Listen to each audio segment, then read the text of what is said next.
Bonjour, bonsoir. Epai na bandeko nyonso, communauté congolaise dans le monde. Eza ko dépendre na bisika bozali. Voilà pourquoi tolobi bonjour, bonsoir. Le temps messianique, encore une fois, ayez ensemble na bino ko partager la pensée du moment. Comme vous le savez, le temps messianique avec le messager Alain Jérôme Muyumba, dans la marche de la mission reçue du Tout-Puissant, dans le 3 volets, qui consiste au retour, à la libération et à la restauration. Nous avons parcouru la première étape avec la mission 2022, la deuxième étape avec la sensibilisation pour un pouvoir divin, et nous sommes à la troisième étape, la sensibilisation à l'Église, lokola moyen où eko permettre plan ya mokeli eko kisama na ekolo, na o etali bokonzi ya bonzambe o isengeli evanda na kiti ya bokonzi na ekolo, lokola solution kolandisama na mabongisami ya mokeli. Étape oyo to dédié yango na message à l'Église. Poto sosoli malamu que tango to biengi Église, to moni bazali ba croyant, bandimi, baza na notion ya nini plan ya mokeli, biangami kobikisa bomoi na nzela ya masia. Ilelo ezali frange moko très capital oyo ekoki kosala décision ya plan ya mokeli. Voilà pourquoi toye na message wana na temps messianique. En attendant, nous allons préparer le lancement officiel. Il y a plateforme et un temps messianique. Nous allons sensibiliser l'église. Kolobela natina église. Nakati ya volet oyo tobengi le retour. Oezali premier volet. Nakati ya ba volet oyo mokeli apesaki muumbu na ye.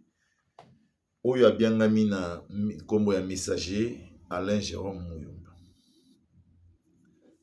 Mes bien-aimés, corps du Christ, il est temps que nous puissions nous intéresser à la République.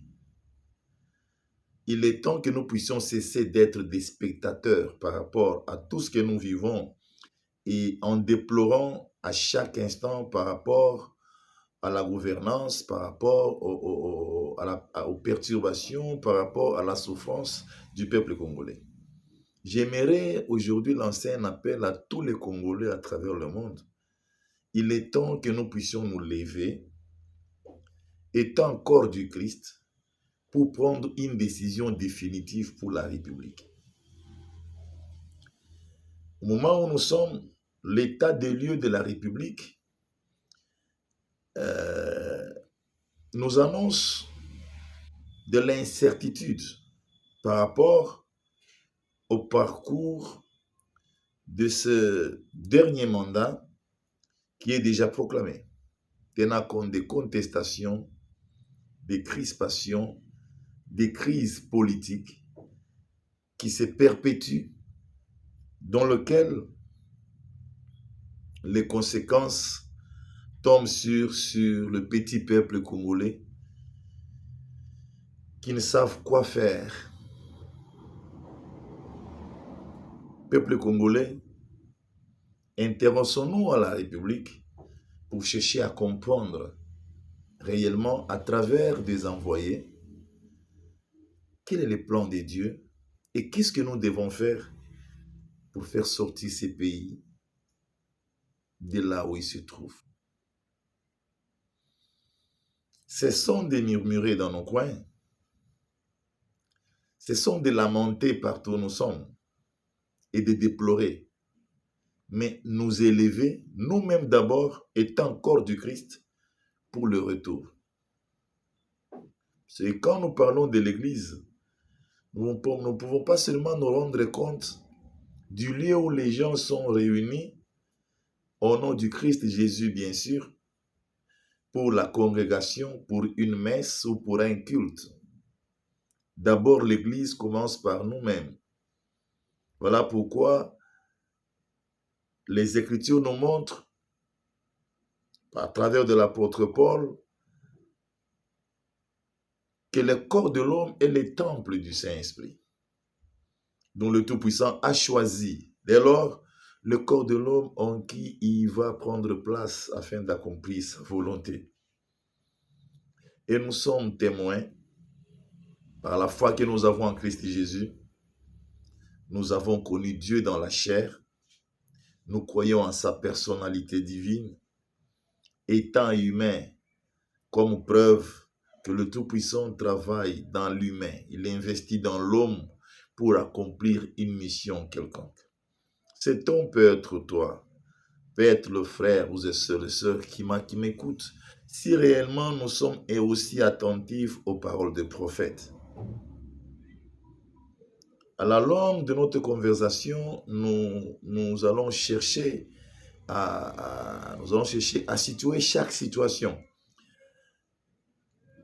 de manière que nous puissions bien décortiquer et tirer des conclusions ou tirer des leçons qui nous permettaient réellement d'avancer avec notre mission pour la libération de la RDC. La première des choses, pour que le plan de Dieu soit exécuté dans la République, il faut que l'Église soit réveillée. Et Sengeli Lingomba et Lamuka. Nakosepela oyo koyoka ngai après yo pe okozwa message oyo okotransmettre na ndeko Songolo, na pasteur Songolo, puisque nous sommes là. Moi personnellement, je suis là pour une mission. Pour ceux qui suivent mes émissions, il y a au moins 2 ans passés, c'est un envoi, c'est la révélation divine pour l'accomplissement du plan du Tout-Puissant. Je sais qu'il est difficile aujourd'hui de croire à qui que ce soit, puisque l'Église a failli il y a si longtemps.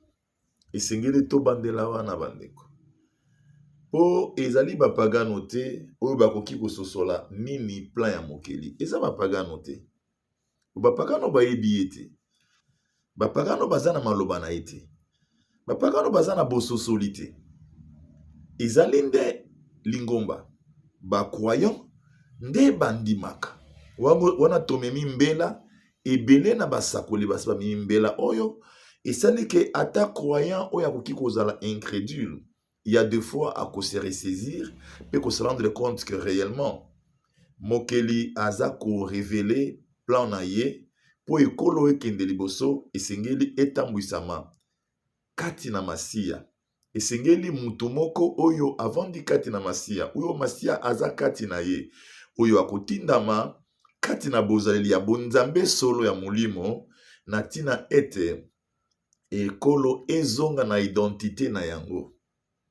Ekozala un missionnaire oyo atindami, comme je vous avais dit autrefois na kati ya ba intervention nanga, que quand moi j'avais 16 ans, je le répète, j'avais 16 ans, na tango wana tozalaka na biso lokola bapagano, puisque boyebi ya masi ezalaki malamu te, namonaka ba notable ya ekolo baye na kati ya libota ya tata oyo abotanga, balobi toye po tozwa mwana oyo tosala ye cérémonie quelconque, na tina ete to établir ye mokonzi ya ekolo oyo Congo po alibérer Congo.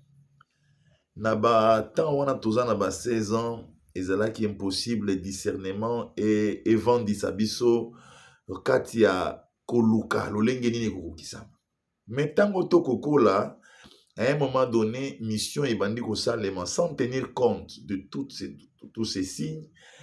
Te kokoma na moment o mokili aza na biso na kati ba conviction pe kotalesa biso ke moment ekoki. C'est une parenthèse, on a l'équissi, puisque nous sommes censés de parler la vérité quand nous sommes au devant de peuple saint. Pour dire que ekolo oyo etangami kotambwisama na mutu oyo akotindama na nguya ya kokangola ekolo. Mutu oyo abongisama utakala na kati ya mabongisami ya mokeli epesameli bozaleli oyo ya bonzambe ekosalake akangola ekolo. Me po likambo wana ekokisama esengeli kaka lingomba bayebi nzambe, balandaka nzela ya nzambe, baye oyo balikelaka epa na mokeli, baye oyo baza na bainstruction ya nzambe, pe baza na connaissance ya nzambe, ba oyo nde tango bakolamuka, tango bakose rendre compte. Je pense que ekozala nango difficulté. Voilà pourquoi tant messianique tobandi yango nanu mbula oyo avant tout l'ancien de forme officielle pour na ko faire adhérer mangomba oyo nyonso bakondi ma vision oyo pour na ko faire adhérer ba païen, ba croyant, ba musulman o bakondi na message oyo to bandina no koloba na tina ya structure oyo ekoza la base ya établissement ya plan divin tenant compte ya constitution ya ekolo et sengaka maponami ezali constitutionnel toko changer yango mbala moko te, mais d'abord esengeli ko préparer lingomba po lingomba ezwa responsabilité wana ya ko réaliser plan ya mokeli. Si ma ko réaliser plan ya mokeli nde à partir ya pouvoir divin et toko bana ko bongisa pe ko bongola makambo ebele ya constitution po constitution ya ekolo oyo e biangami kozala kati ya maloba ya bonzambe. Wana na bandi koloba na tina ya église. Il est vrai que église efayaki, église il est vrai que toloba solo que église ebebisaki. Ou église esalaki mosala na yango te. Tango tokomona ba dirigeant na ekolo étape na étape ya bakonzi bazali kokoka te kotambwisa ekolo ndenge esengeli, toza komona ba anti-valeur, ba détournement, manque d'amour, ba crime organisé. Soki totali malamu ata soki toko déplorer même kofinga bato, mais faut toyeba ke biloko nyonso wana eza kososolisa ke église en RDC eshuaki. Po ete banda Monsieur Mobutu azwa pouvoir na ekolo oyo ou même tolobaka savubu, soki totuni malamu baboti ou bayebana na bango na tango wana bakoyebisa ke bazalaka baptisé. Tous nos dirigeants bazalaki ba religieux, bazalaki baptisé. Donc se rendre compte que batu nyonso wana bazalaki instruit te, batu nyonso wana bazalaki transformé te, bazalaki transformé te po balanda nzela ya nzambe ndenge nzambe atinda mission na mokili te, po ete baya eyambo na mission ya komema maloba na nzambe baya na lokuta, baya na likanisi ya koenrichir banation na bango oyo etika na mikili ya poto wana tolomatina ya colonisation, baya na mikanda o balakisaki lolenge esengeli te na tina ete baya Afrika bazalaka na babokoko na bango basosolake bomo ibwa solo bokonzami kati na oyo akela likolo pe na se. Message wana epasaki malamu te, ezalaki kolongola bango na ba culture na bango, kolongola bango na ba coutume na bango, mais pona kolakisa bango sikoyo coutume ya sika ya bonzambe efungwamaki te. Ce qui a fait que ezalaki toujours na formalisme religieux, c'est-à-dire lolenge moko songolo ya kotalisa makambo na lingomba, mais kati nango ezalaki intérêt ya bayebanso bayaki na kati na mouvement wana. Tokoloba yango solo, religion catholique, esengeli bato ba se repentir. D'ailleurs, dans le moment où je souhaiterais aussi qu'on félicite cardinal na ndenge aboyi mbela ya mokonzi na bango ya Vatican na ntina ya kobalana ya bato ya sexe moko. Wana tokomona que réellement makambo ebele ekochange. Soki cardinal a continué bongo, je pense que akokende na nzela ekosala ke ekolo na biso Congo catholique eko na biso Congo ekolamuka pe ekomema message elongo bani na ntina ya koprepare ba gouvernant o bakoya après 20 ans, après 15 ans, après 20 ans, après 30 ans. Mais d'abord tokozonga na point wana ke église efayaki. Toutes les cérémonies officielles ou tatango tozali kokoya na bomwana ezali caractérisé par une messe ou ba autorité nyonso bazokende na temple catholique. Mais tout au fond mission wana esalemaki te ndenge toyokaki ba missionnaire baye basalaki mission wana te ya kobongola biso ya kobongola batata na biso kolakisa bango nzela ya nzambe solo kopesa bango mibeko ya nzambe kosolisa bango ke nzambe mokili aza na bomoi mibeko maye nde esengeli etambwisa mutu po mutu azala elongo na ye po elongo na ye nde mutu akomona bolamu esalemaki te eba conséquence na yango bakonzi ya mboka Congo basosolaki te mboka nini eberja biso mboka nini eberja ekolo oyo esengela koyeba identité na yango bososoli ezalaki te puisque mission ya église esalemaki te kati na bango. Voilà pourquoi bazalaki facilement égaré. Wana tomoni bokonzi ya deuxième république nde ezali bokonzi ali mwa pembeni na biso après indépendance Misi Mobutu azui pouvoir comme azalaki instruit te kati na bonzambe comme azalaki préparé te na maloba ya nzambe comme église esalaka mission na yango te ezalaki facile. George Bush père américain wana alakisa ye ba secret ya monde kabbalistique ba secret ya monde satanique comme moyen ko permettre ye à dominer aumela akanga pouvoir pe aumela na yango puisque azalaki na notion ya vie éternelle te azalaki na notion ya bonzambe te o etalike okoki koluka binzambi nzambi te etalike okoki kolanda banzela ya bakisi te azalaki na yango te. Pourquoi azalaki na yango te? Puisque mission esalamaki te. On avait des missionnaires catholiques bazalaki ba missionnaire ya bamboka bisika bauta bayaki na ba ordonnance ya bisika bauta avec mosque ya église mais tout au fond ezalaki ba intérêt impérialiste. Voilà église catholique esengeli kolamuka. Esengeli kolamuka lelo c'est une communauté oyo tokobenga ba Senko tokobenga ba SSC donc esengeli mangomba oyo elamuka que vaut mieux prévenir que guérir. Oui, à partir de Cardinal Malula, Mosengo, tous se sont levés contre le pouvoir dictatorial à Mobutu. Mais eux-mêmes aussi, ils étaient dans la magie. Donc c'est comme si ce n'était pas mission. Et c'est là qui mission. Et c'est là qui mission.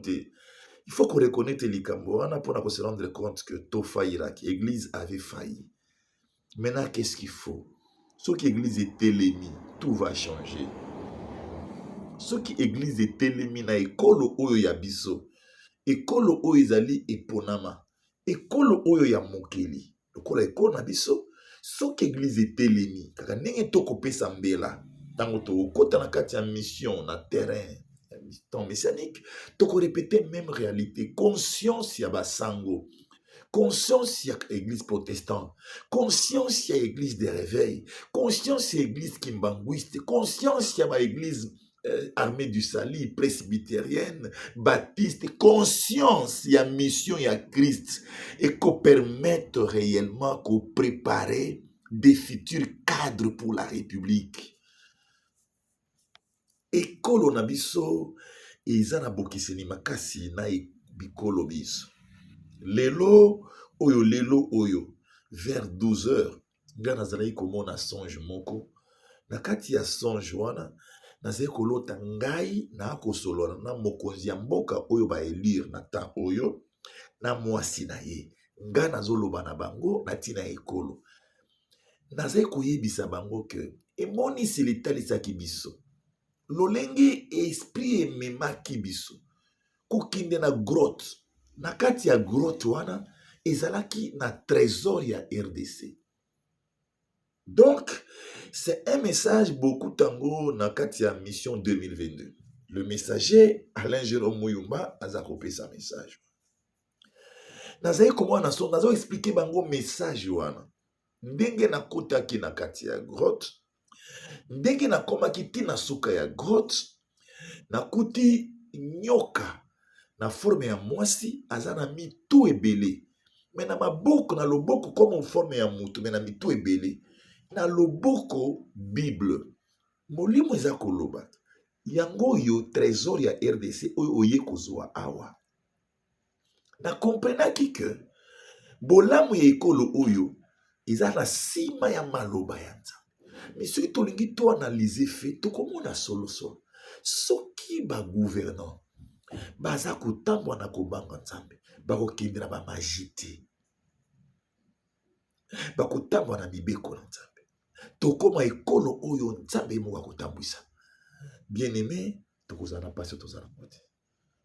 Donc réellement nazali koyebisa bango siko songe wana. Après na komi koyebisa okoki kosala eloko te soki o renoncer na mabe nyonso oyo osali wana se. Soki o renoncer te na makambo manso oyo ezali ya basoloka. J'ai parlé ça personnellement na lelo comme j'étais dans un sacrifice à 12h à kolota. Azali koyoka nga attentivement, mais moi si azalaki peu agité. Nazomona moi si un peu agité, mais obala aza koyoka attentivement. Du coup, nayoki appel moko ele na téléphone ngai, appel wana esitusi ngai. Mais quand même j'avais l'idée ya emoniseli.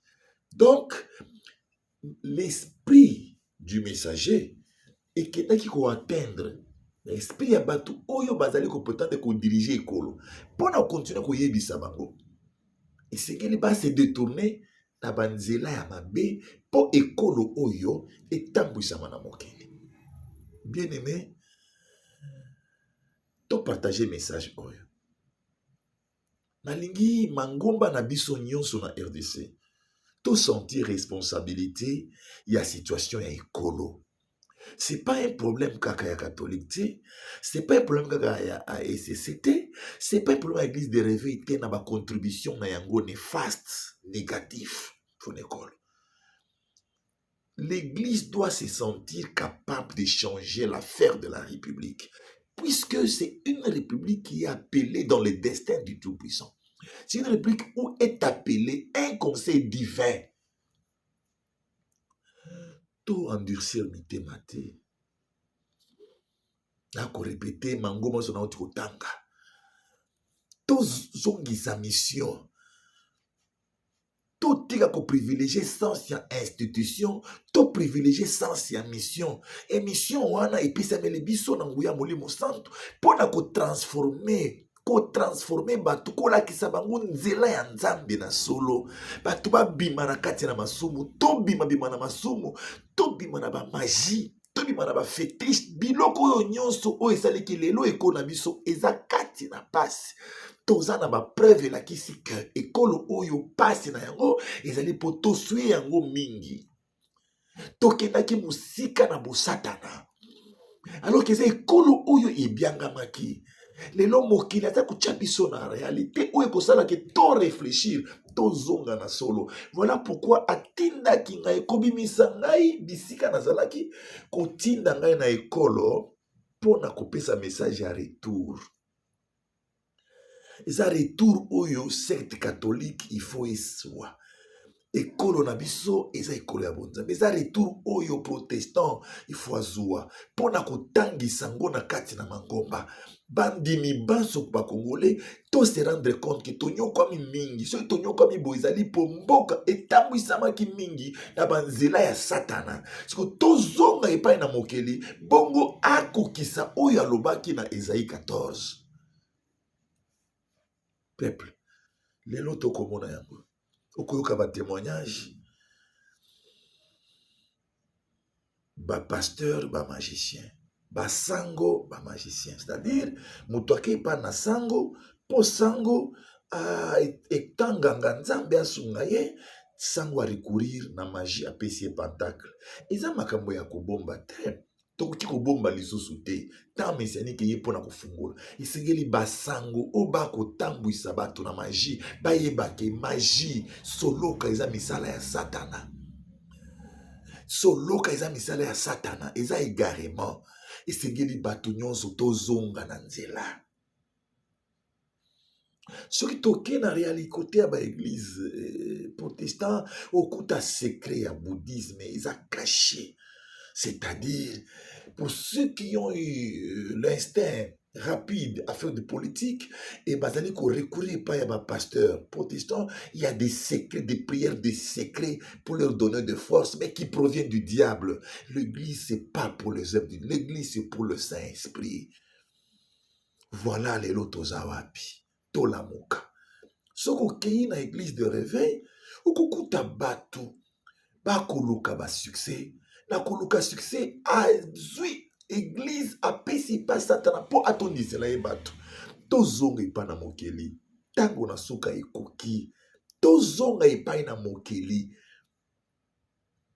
bato bakoti na bamagie me na kati ya église ndeko okokende wapi suka yango oyo ata soki tolobi te kozonga epai na masiya mpo na ekolo te ata mpo na ame na yo ata mpo na ame na yo ebika ata mpo na ame na yo yo okende na moto te zonga pasteur tozonga na nzela bapasteur nyonso boza na kati ya magie eza impossible bozala inspiré mpo na transformation tala ndenge ekolo ezali baeglize etondi mekene ekolo mais désordre pasi, indiscipline, morale, eza totale. Bien-aimé, na sali au moins 27 ans à l'extérieur, na ekokuta ekolo na biso yo, batu bako swanaka ko finga na kana banzela.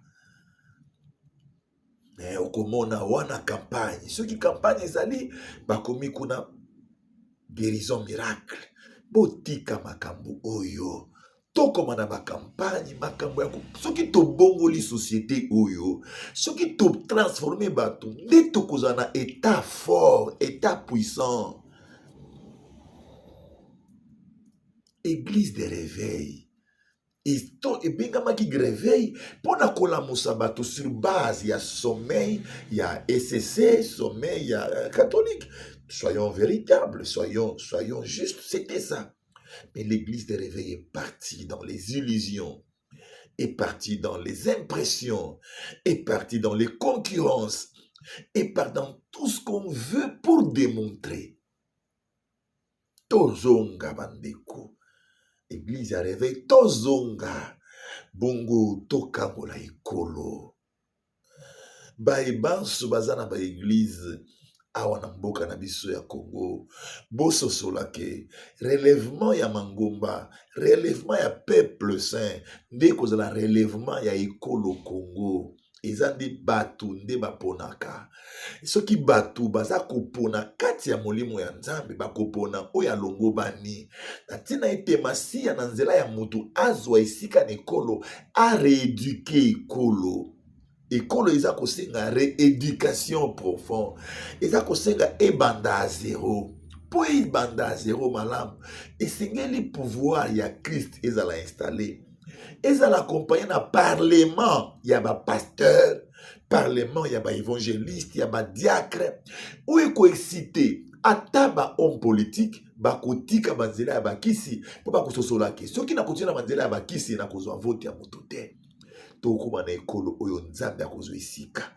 Ekolo na biso ekozala réel sanctuaire, peuple nzambe.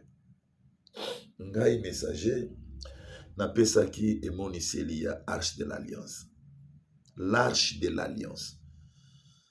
Mboka oyo ebiangamaki ezalaki alliance na mokili. Emonisamaki. Arche de l'alliance na se na mai esengelaki ebima. Ezalaki étouffé na nyama moko. Azalaki nyama ya mai, azana ba pate belé. Azalaki tout au-dessus, mais au bas de la mer. Écoutez l'esprit des prophètes. Cet animal a été coupé en morceaux et jeté dans la mer. Et de la mer a commencé à sortir une caisse en or avec des ailes. Et la voix disait, voici l'arche de l'alliance entre le Tout-Puissant et la RDC. Rénovation ya amour ya mokeni. Abimisi arche. Donc, tant et coquille. Comme tant et coquille. Tout bima na mabe. Église tellement transformée. Église tellement ça la mission. Bien aimé naza témoin. Pour nazala ki pe mundimi wana Congo. Okomona ceux qui connaissent na pasteur moko ou babi azu onction. Ba pasteur belé ba komi ko kende ko luka onction kuna. Ba ndeko boyo kamutu na moto aza na vocation na ye. Tango mokeli ya benga basakoli tomona quand même na Bible omoni balobi mosakoli Esaïe ba pesi pe commentaire ya naissance na ye vocation na ye. Donc chaque prophète aza na vocation na ye. Aza na capacité ya mesure ya grâce ya peine na ye. Chaque prophète. Pona koluka ba succès ebele ya bandeko. Na nazalaka mondimi na étape wana. Nazali komona na lingomba tozali kosambela tango pasteur autaka Nigeria après bapakoli ye mafuta oyo ekoki bakoka kopakola ete akomi kokweyisa bato akomi kotia bakazaka bato bazali kokwea akomi kosala makambo oyo bato babengaka miracle eza nango miracle te ezali ba mouvement démoniaque oyo apôtre Paul alobaki dans le dernier temps il y aura quoi des doctrines des démons bandeko. Dans 7h30, dans l'ingomba kuna ba pasteur bazo ya lokola mbula balobi ba yeko zo onction. Yo bandaki ki pasteur ndenge nini soki ozala ki na onction te. Yipi onction ke ndeko zo na Nigeria. Isa onction ya Nzambe. Moki na fungula ki ngai miso na taita po na tawana nazala ki melenge na mona ki maso. Lelo ezo continuer. Donc des mouvements spectaculaires. Ils ont collé qui s'attend à transformation. Ou comme on a battu bakouy kuna balamu qui basa même réalité. Transformation égalité. Propre onction yango. Ils ont ce qui onction nini. La vraie onction, ils ont onction Saint-Esprit. Tant que ça a katia monté, fungula kamutu miso et fungula kamutu monoko. Pour la qui sa Christ, comme il a dit, le Saint-Esprit. Écoutez les amis de Makambo. Le Saint-Esprit, vous m'avez donc confessé Christ. Muna bato azali kokweya bakola mokaboye ataki diacre ata dona ye fungwami te même histoire peuple tout kaba spectacle tout transformé tout se transformé pour tout préparer le futur du Grand Congo le futur ya ekolo oyo lelo nakopesa bino emoniseli ya ekolo oyo tozwi mo 3 semaines etalisami lokola globe terrestre pour la kolakisa ke des nations s'uniront dans ces pays. La Nations Unies sera réalité de la RDC puisque la RDC sera une nation à part selon ce que le Tout-Puissant m'a donné comme préparation pour l'école. Il m'a donné tout comme préparation pour l'école. Et j'ai des grandes convictions que quand sera le moment, tout sera ouvert au peuple. Avec l'église à la hauteur, tout va changer. Mais ce qui est compliqué, ce qui est important, il faut que l'Église, soyons conscients, nous sommes appelés à sauver la vie, non à aller en enfer. À quoi bon de gagner le monde entier pour perdre son âme? Des pasteurs pharmaciens, aux inconscients, esprit na yo eza na perversité. Il y a des signes. oyo monak même dans l'inconscience. Et cela qui s'est esprit na yo, ils ont un monde qui est ténèbres. Luttez tant que vous avez envie, luttez. Yaka tokutana. L'Éternel m'a envoyé dans ma nation. Il m'a préparé à l'extérieur. Il m'a préparé à l'extérieur pour l'accomplissement de sa mission. Yaka tokutana. Sinon, ce que vous soni, vous continuez à écouter, vous continuez à écouter français malamu, mais conscience de yebi qu'il y a des signes mauvais en toi, et sont là qui s'expriment dans le monde des ténèbres. Des kokoyoka sonité. Vous avez envie, vous qui changer. Vous qui changer, pe mokela yambi yo po atindi ngai kopesa sango ya bozongi. Lobi zonga. Donc soki ozongi ya koyamba yo. Soki ozana ba magie yaka kobanga te. Ata soki niveau ya magie yango ezali très les élevé ayebisi yo. Lelo na loti na akoyebisa président de la République. Point oyo. Kobanga te. Renonce seulement. Écoute ce que je vais parler. Fini aucun pouvoir, quelle que soit l'origine, aucun. Puisque sur ma face est écrit Jésus-Christ. Il n'y a aucune puissance qui est au-delà de la puissance de Jésus-Christ de Nazareth. Aucune. Je me rappelle des détails du songe. Des causes encore en vie. Koyoka sonité. Okinda bisika songo bapakola yo mafuta. Koyoka sonité. Oyiba mana esprit. Koyoka sonité. Yaka na temps messianique. Yaka tokutana. Okoza la récupérer. Esprit na yo et kozonga. Okoza la derrière celui que le Christ a envoyé et a donné son nom et son esprit pour l'accomplir sa mission en RDC. Yaka ndeko. Parce que l'église doit se réveiller. Ce qui pasteur aza égaré, combien de chrétiens aza égaré. Dernièrement, j'ai parlé avec une sœur. Je ne peux pas citer son nom. Sœur Ayoka qui message moko na teaki de tout ça dans les réseaux sociaux. Na ta côté en lobby que salut abateza ko dépendre de pena bawata ko tambwisa bango. Puisque mokili atali sakine de konabiso moko Jonathan na kati ya moniseli. Église nyonso za lokola bis wana motambwisi nango des pasteurs révérends. Et bandimi banso baza lokola ba passager na kati ya bis. Et pesa ki biso leçon. Amona ki ba bis nyonso ezali kokende mbangu eza koleka. Biso ya zalaki eza bis ya motambwisi ya zoloba. C'est pas une publicité, nous devons parler la vérité pour un message de Dieu. Que le frère Jonathan a vu. Amona ki biso nazali kotambwisa eza kokende malembe. Eza kosala ba arrêt ebele. Na kotambwisa na telemi. Na kotambwisa na telemi. Amoni ba bis ebele eza koleka. Ça a fait même que au bazar na kati ya biso eza kati onanga nazali kotambwisa les gens tentaient de murmurer ah ndeni to kotambola malembe boye bazo leka leka biso. Vous savez quand on est dans un déplacement d'un voyage, il y a toujours cette idée de vouloir arriver le plus rapidement possible. Frère Amoni, ba bis nyonso leka ki biso akuti yango liboso abîmé. Unique bis ekoma ki na destination eza oyo ya monaki ezali kotambwisa malembe na ba arrêt de forme volontaire. Kokende mbangu emi ba pasteur ebele kosimba kisi. Kokota na kati ya ba imitation ya ba doctrine ya ba pasteur emususu de ba vitesse.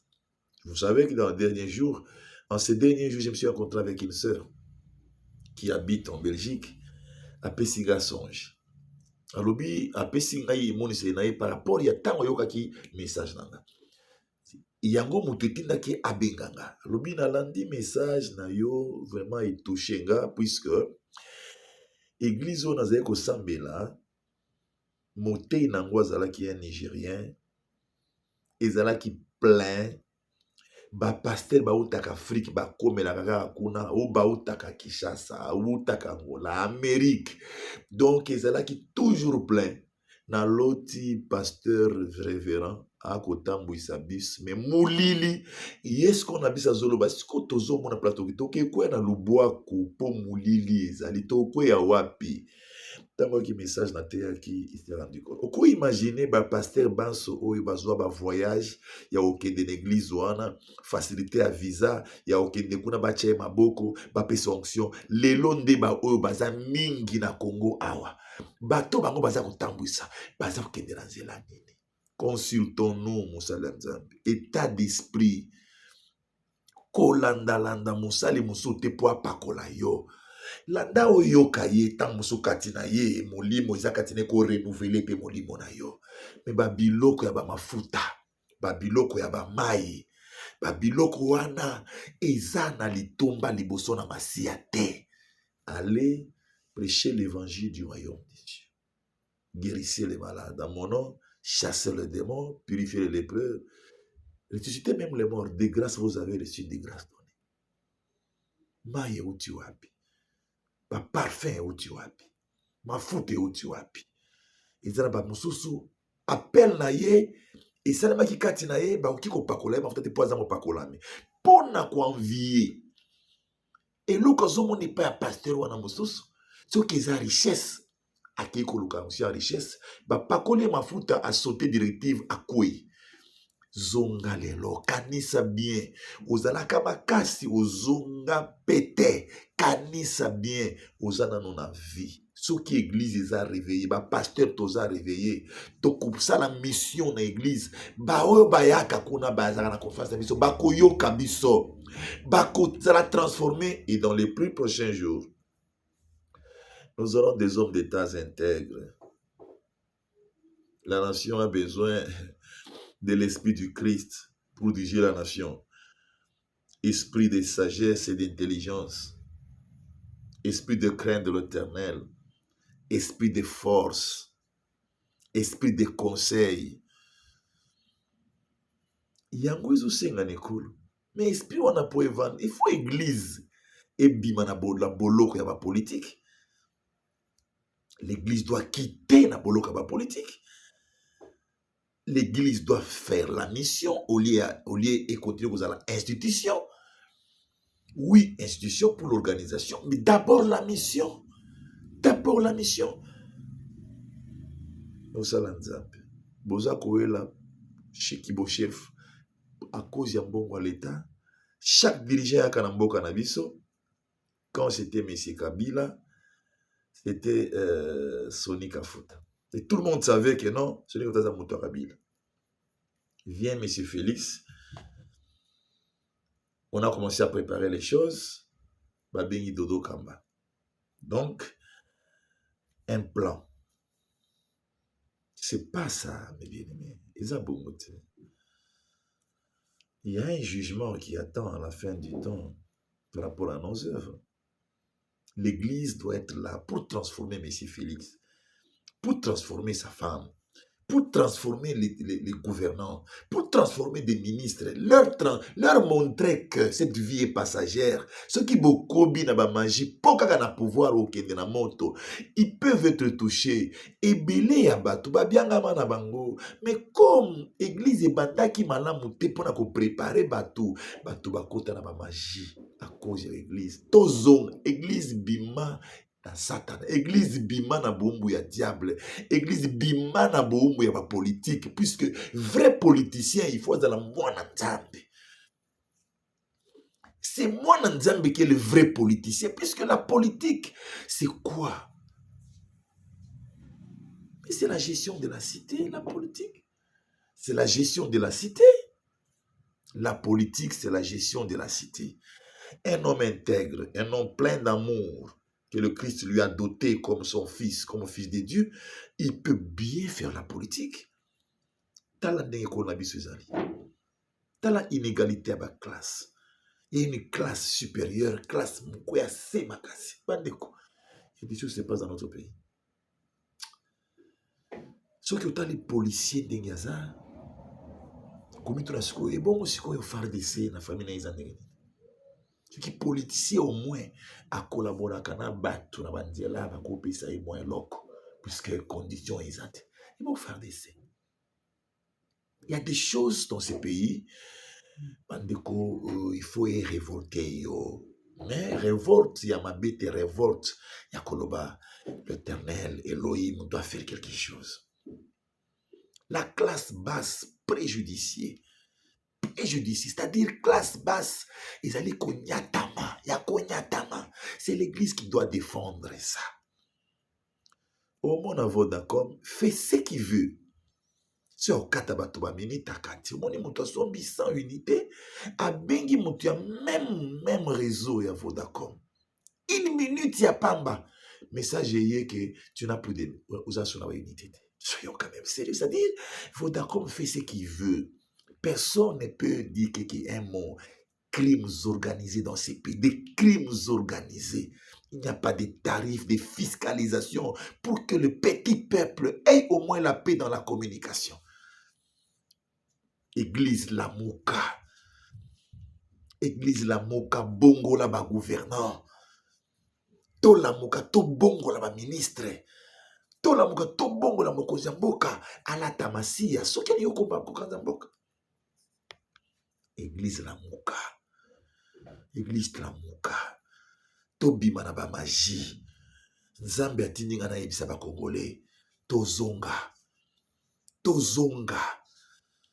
Puisque tana ekoki. Ye esi azongi. Akozongisa biso. Na tina ete. Ekolo na biso. Ezonga na identité na yango. Voilà le retour d'un peuple qui ont été égarés dans l'idolâtrie, dans les loges, dans les magies. Nous devons chanter louange pour ce grand retour. Une fois, M. Félix avait parlé au stade des martyrs, une prière, si mon peuple s'humilie, se détourne de sa mauvaise voie, tu l'exauceras des cieux et tu guériras son pays. En même temps, ce n'est pas accompli. Tout va continuer à la loge, continuer à la magie, qu'ils ont renforcé la magie. Donc tout ce qui a été parlé là, c'était une démagogie. Dans la nécolo izali. Tozonge pa na mokeli. Balingi ko gouverner. Vous avez choisi la politique lokola des allées carrière. Et lokola Congo, bapesio piste zonga na mokeli. Yamba masia, zwa molimo santo, okomona oko affermir pouvoir na kati ekolo. Et bien aimé, que l'église se réveille. Que l'église puisse se rendre compte. Que l'église puisse prendre charge du peuple.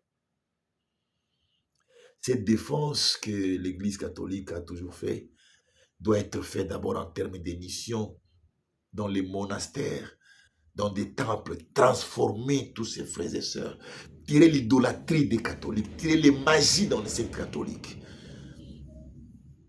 Je pense que l'Éternel va nous recevoir. Aujourd'hui, je voudrais partager ça. Je ne veux pas ceux qui s'amènent pour dénoncer mon tutelle, non.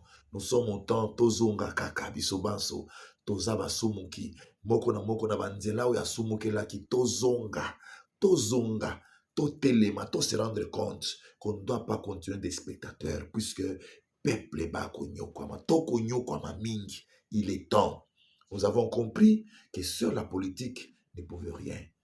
Il faudrait que les tout-puissants soient au contrôle de la République.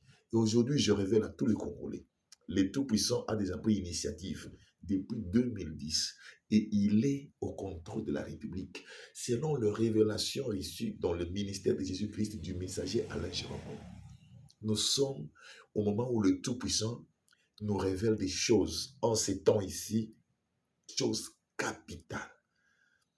Il y a au moins 2 semaines, qu'une sœur a révélé la visite de 7 anges. Il y a 7 anges qui sont envoyés dans la République pour apporter un message différemment du message qui est donné dans l'Apocalypse, comme la révélation a montré. Ces anges ont rencontré les Congolais à dénigrer des prophètes, à dénigrer le messager. Les anges ont commencé à montrer le travail de cet homme qui est devant vous. La chair ne sert à rien, c'est l'esprit qui vit.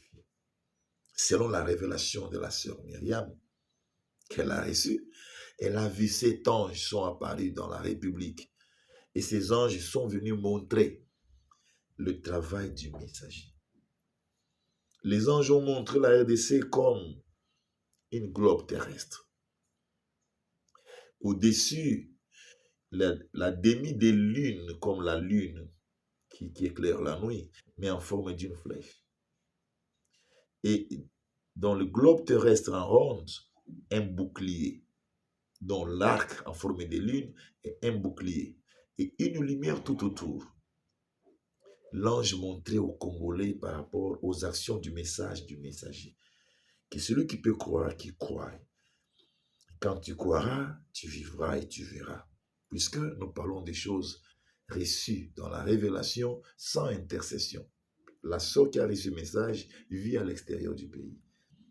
Le messager est en mission en RDC, mais elle est à l'extérieur du pays. Et on n'a pas eu une prière ensemble pour pouvoir intercéder pour la République. Mais elle a reçu le message et nous parlons la vérité. Afin que ceux qui vont croire, qu'ils puissent croire pour qu'ils soient sauvés. La sœur a vu que quand les Congolais, dans la révélation, voyaient l'image de la RDC, globe terrestre, bouclier et une flèche comme arc, disant qu'aucun mal ne viendra terrifier la RDC. J'appuie, puisque les boucliers protègent et l'arc pour pouvoir vaincre. Bien-aimés, je suis en train de vous certifier que Jésus-Christ est vivant en RDC. Elohim est vivant. Quand il envoie sa parole, il est vivant dans sa parole. L'ange a commencé à crier. Craignez, craignez, craignez. Je transmets les messages de l'ange au peuple congolais. Tobanga, Tobanga, Tobanga. Il est Dieu. Il est sauveur. Et il jugera. Croyez, croyez, croyez.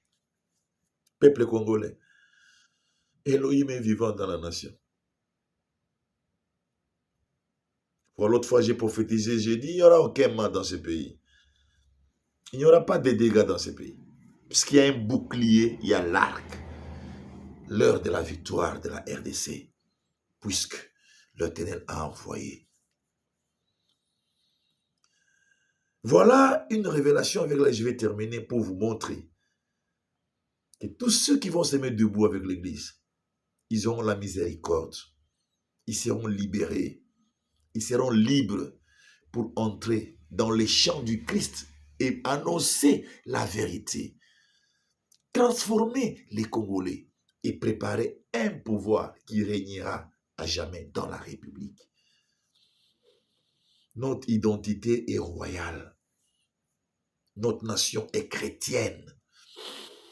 Et Christ doit être au-dessus. La laïcité du pays ne consiste pas à dire qu'on n'a pas d'identité. Non. Si nous allons au Sénégal, c'est un pays musulman, même quand bien même il y a des chrétiens. La RDC, c'est un pays chrétien. Et nous avons nos frères musulmans avec qui nous vivons sur base de la laïcité que la Constitution a manifestée. Il est temps, peuple.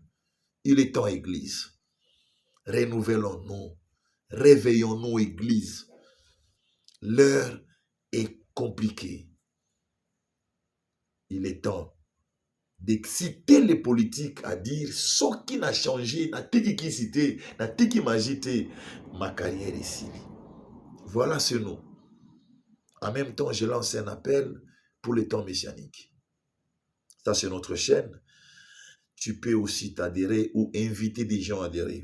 Nous parlerons de la RDC et des solutions qu'il faut pour la RDC. Le temps messianique a deux projets.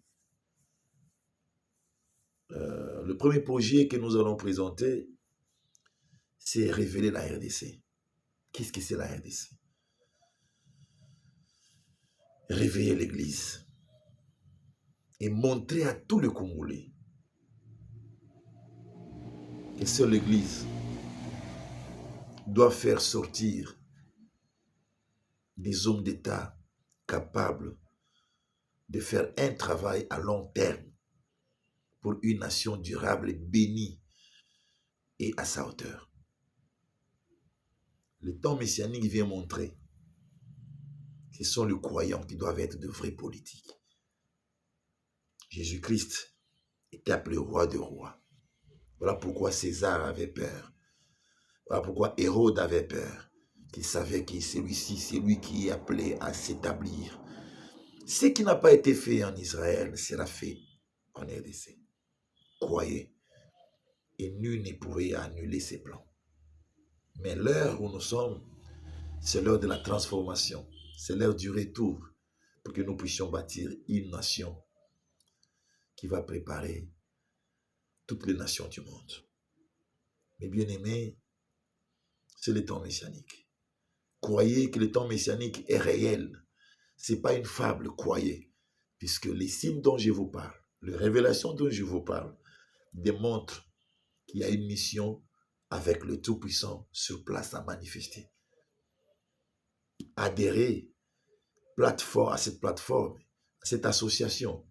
Adhérez, mon frère, pasteur de l'église des réveils, musulman, païen, notre objectif, avec le message de 3 volets, qui est caractérisé comme un message politico-religieux, puisque c'est une mission pour la nation. Quand on parle de la nation, on parlera effectivement du territoire, de la population, de l'appareil de l'État, automatiquement lors de la politique.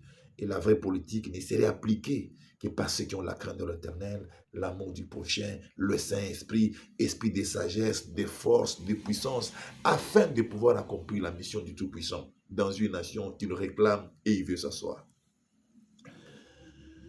Pour terminer, je dis merci à tous ceux qui ont eu la patience de rester au devant de vos téléphones, de vos téléviseurs, afin de pouvoir recevoir ces messages.